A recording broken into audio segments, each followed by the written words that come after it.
Demain, ça peut aussi nous raconter. Amen. Voilà pourquoi tu donnes une bonne interpellation. Sans plus tarder, j'invite le pasteur Patrick Tchassouma pendant qu'il avance la terre de Dieu. Ah, merci. C'est le canal par lequel Dieu va nous bénir cet après-midi. Merci. Nous pouvons nous asseoir. Est-ce qu'il y a quelqu'un qui est dans la joie cet après-midi? Votre amen est trop bas. Est-ce qu'il y a quelqu'un qui est dans la joie cet après-midi? Si tu es dans la joie, acclame pour le Seigneur. Les autres acclament comme s'ils ont peur. Acclame pour le Seigneur. C'est pas pour un homme. Acclame pour le Seigneur. Amen. Merci. Nous pouvons incliner nos têtes à la prière.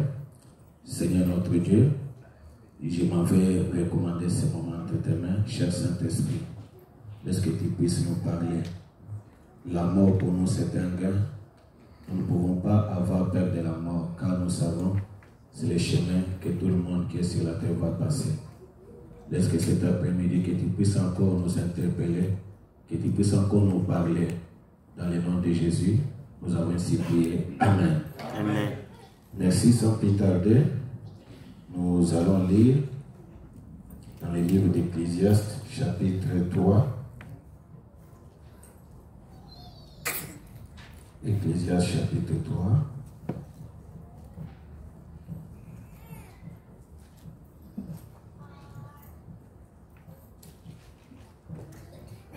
Premier verset jusqu'à 3. Ecclésiaste 3, 1 à 3. Si on peut se mettre debout pour lire la parole de Dieu. À chaque fois que nous lisons la parole de Dieu, il faut honorer cette parole. Nous lisons au nom de Jésus-Christ. Il y a un temps pour tout. Un temps pour toutes choses sous les cieux. Un temps pour naître et un temps pour mourir. Un temps pour planter et un temps pour arracher ce qui a été planté.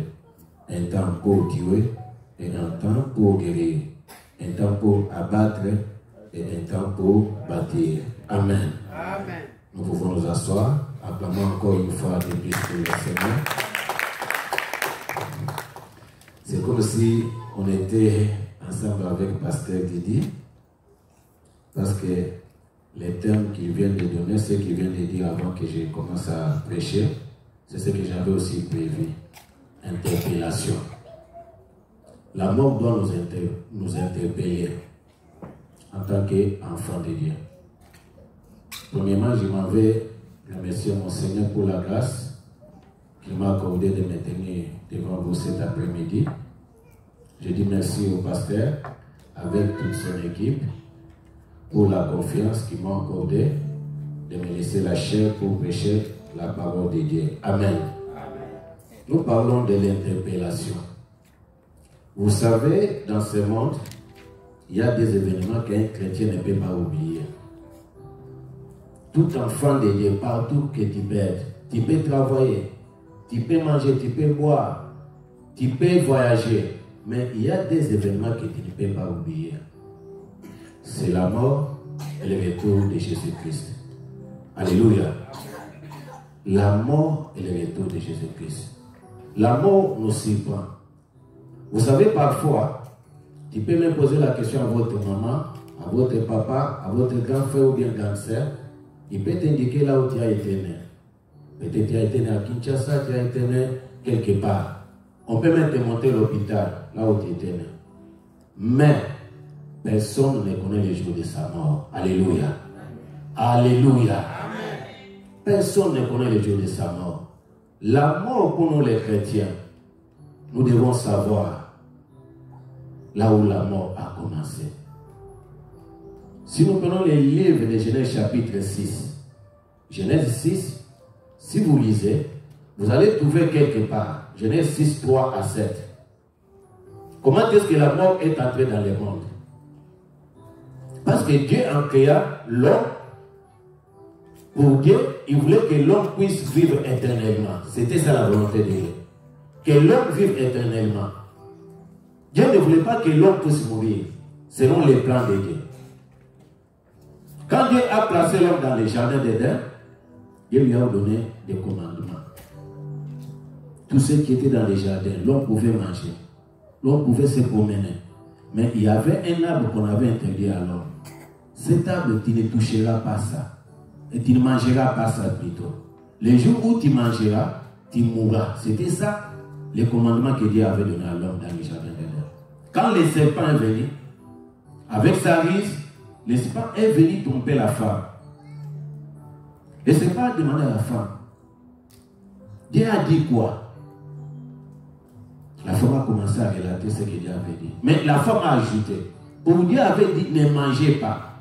Mais la femme a ajouté ne touchez pas aussi. Quand la femme a mangé, il a donné ça à son mari, il a mangé, ils ont trouvé que l'arbre était bon, ils ont mangé. C'est par là qu'ils se sont retrouvés mais qu'ils n'avaient plus des habits. Alléluia. Dieu a commencé à regretter. Dieu s'est repenti même pour créer l'homme, pour avoir créé l'homme. Il dit maintenant empêchons l'homme de s'approcher de l'arbre de vie pour vivre éternellement. Mon esprit ne restera plus éternellement en l'homme.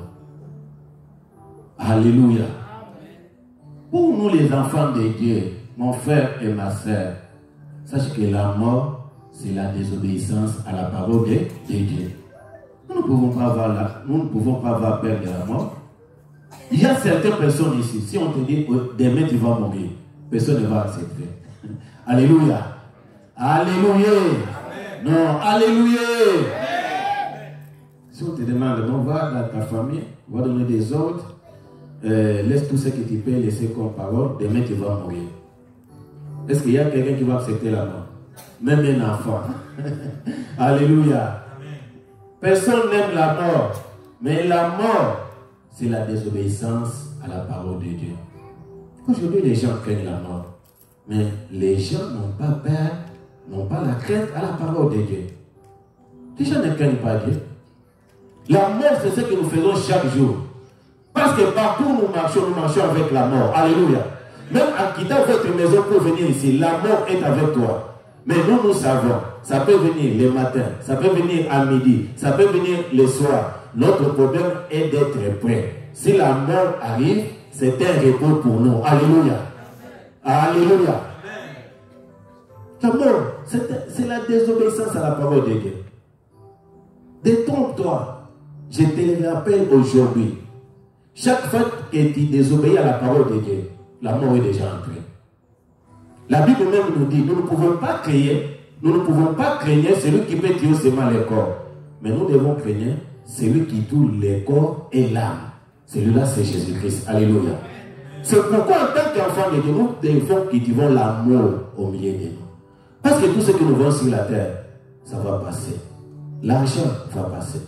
Les véhicules vont passer. Des grandes maisons, les boutiques vont passer. Mais ce qui va rester éternellement, c'est la parole de Dieu. C'est pourquoi si vous lisez dans le livre de Jean chapitre 11, il est arrivé à un moment, il y avait un ami de notre Seigneur Jésus-Christ qui était malade, Lazare. Lazare était malade. On est venu informer au Seigneur, ton ami que tu es malade. Jésus n'était pas parti. Ton ami que tu es malade, Jésus n'était pas parti. Nous savons tous, c'est dans la famille où Jésus s'est retiré chaque fois pour aller manger avant d'aller faire l'œuvre de Dieu. Chaque fois qu'il passait dans ces contrées-là, il passait par la maison de Marie et Marthe. Mais c'est leur frère Lazare qui était malade, qui était aussi ami de Jésus. Jusqu'à tel point Jésus a dit, la mort de Lazare, c'est pour éclater la gloire de Dieu. Alléluia. Lazare est mort. Les gens sont venus encore lui informer. Votre ami est mort. Alléluia. Cette fois-ci-là, Jésus a dit aux disciples, nous pouvons maintenant aller. L'un des disciples a dit, il n'y a pas longtemps, on cherchait à te tuer. On cherchait à te lapider. Tu nous demandes encore de retourner là-bas. Jésus a dit, allons. Notre ami Lazare n'est pas mort, mais il dort. Alléluia. Alléluia. Est-ce qu'on peut acclamer pour le Seigneur? La mort, c'est un repos pour les chrétiens. C'est pourquoi je te dis, mon frère et ma soeur, il en a 365 jours. Nous avons déjà parcouru comme à peu près 362 jours. Il nous reste 3 jours pour qu'on entre dans une nouvelle année. Commencez maintenant à réfléchir depuis le mois de janvier. Combien sont morts? Combien sont tombés malades? Combien même au moment où nous parlons avec vous sont dans la mort? Mais toi et moi, Dieu nous a fait grâce d'avoir le souffle de vie. Alléluia. On n'a pas mérité ça. C'est pas parce que nous sommes bons, non. C'est pas parce qu'on a de l'argent, non. C'est pas sa grâce. C'est la grâce de l'Éternel qui nous a gardés. Je vais te rappeler ce soir, je vais t'interpeller ce soir. Sache que la mort existe. Ne sois pas comme les païens qui disent que la vie c'est manger, boire, se réjouir. Non. La vie ce n'est pas manger, boire et se réjouir. Non. La vie c'est d'abord avoir le Seigneur Jésus-Christ dans votre vie comme Seigneur et Sauveur. Même si la mort vous y prenait, mon frère, je te dis que tu iras au ciel, tu vas rencontrer le Seigneur Jésus-Christ. C'est ça la vie. C'est qui est très important pour nous. Les enfants de Dieu, nous ne pouvons pas marcher comme les païens. Nous ne pouvons pas marcher comme des païens. Je vais vous donner un exemple. Dans les cartes d'identité du monde entier, dans tous les pays du monde entier, si vous avez votre carte d'identité ou bien votre ID, c'est là où ça se trouve l'identité d'une personne. Dans nos cartes d'identité, on écrit toujours nom, poste, nom, prénom, date de naissance. Partout dans le monde. Même ici aux États-Unis, on écrit toujours date de naissance. Peut-être il est né le 15 janvier 2001, 1965, peut-être. On écrit toujours la date de naissance. Mais il n'y a pas, à aucun pays du monde, on peut écrire la date du décès.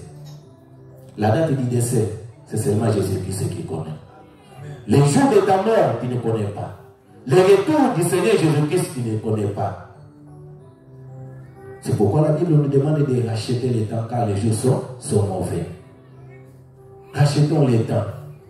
David, un jour, priait dans sa prière. Il a demandé au Seigneur, apprends-moi à compter mes jours. Apprends-moi à compter mes jours. David, qui était l'ami de Dieu, il demande au Seigneur de lui apprendre à compter ses jours sur la terre. Apprends-moi à compter mes jours.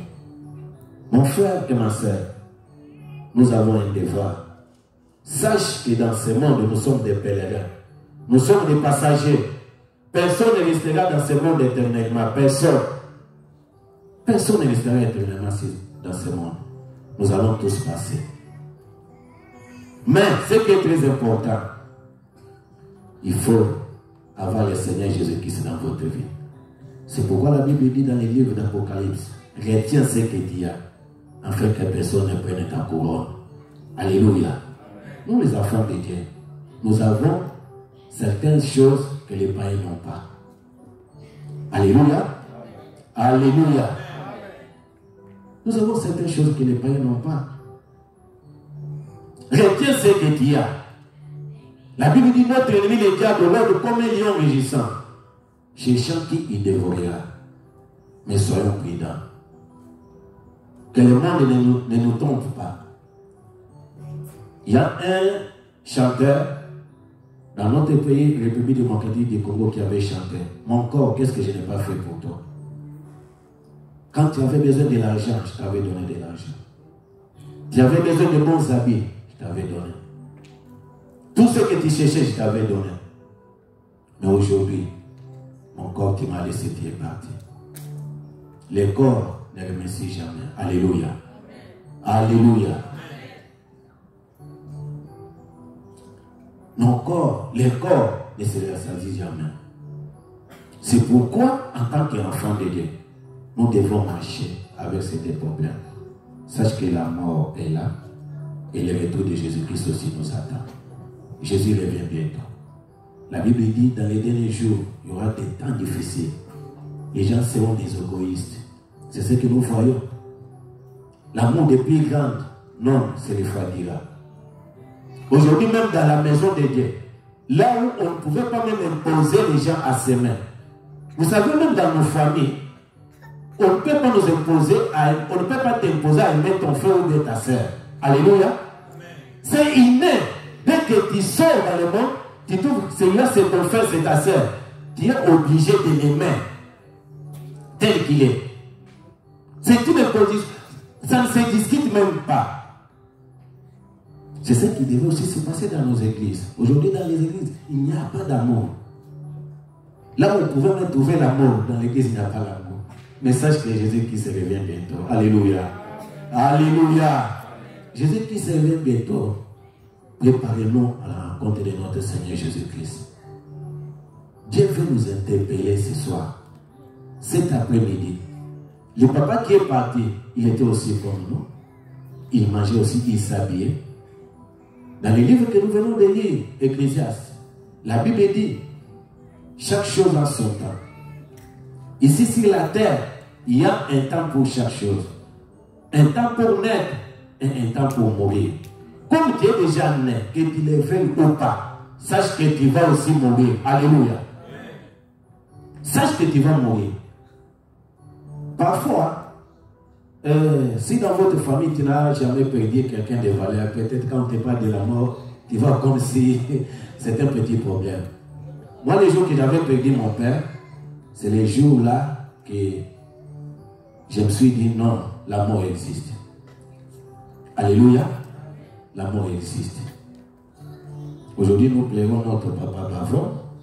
Il nous a quittés. Aujourd'hui, c'est son tour. Demain, peut-être ça sera toi ou bien ça sera moi. Mais quand la mort viendra, la mort nous trouvera où? Alléluia. Pour papa, nous l'avons vu. Peut-être toi, ça sera peut-être dans la mer. Peut-être ça sera quelque part. Les gens, même dans la bourse, même dans les déserts. Mais ce qui est essentiel, même si c'est corps, foi, se reposer, que ton âme soit sauvée. Alléluia. Alléluia. Que ton âme soit sauvée. Jésus revient bientôt. Nous devons nous préparer. Nous ne pouvons pas marcher en ignorance. Non.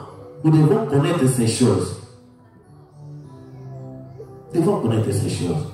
C'est pourquoi David, un jour qui s'était approché tout près de sa mort, il a appelé son fils Salomon. C'est dans le livre de 1 Roi chapitre 2, premier verset au deuxième verset. Il a appelé son fils Salomon. Il a commencé à lui prodiguer des conseils. Mon fils, je m'en vais par les chemins de tout le monde. Sois un homme. Alléluia. Je m'en vais par les chemins de tout le monde. Tout le monde va passer par là. Que tu sois président, premier ministre, que tu sois diacre, pasteur, tout le monde va passer par là. Alléluia. Tout le monde va passer par là. La mort, c'est le chemin de tout le monde. La mort ne va pas épargner personne, à moins que Jésus-Christ puisse revenir. Mais tant que Jésus n'est pas venu, nous devons mettre dans nos têtes qu'un jour, nous allons aussi partir. Notre papa était né le jour de sa naissance. Si on demandait les gens de son époque, ils vont nous dire que c'était la joie. Les gens s'étaient rassemblés, ils ont mangé, ils ont bu parce qu'il y a un nouveau-né dans la famille. Mais les jours de la mort, c'est le contraire. Les gens commencent à pleurer. Mais pour nous les chrétiens, nous ne pouvons pas avoir peur de la mort. Alléluia. Alléluia.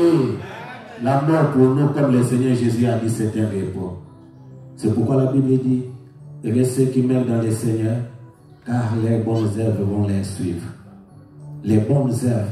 Après la mort, il n'y a plus encore la prière pour que tu entres au ciel. Si quelqu'un meurt, c'est fini. Alléluia. Tu seras jugé pour tout ce que tu as fait quand tu avais encore le souffle de vie.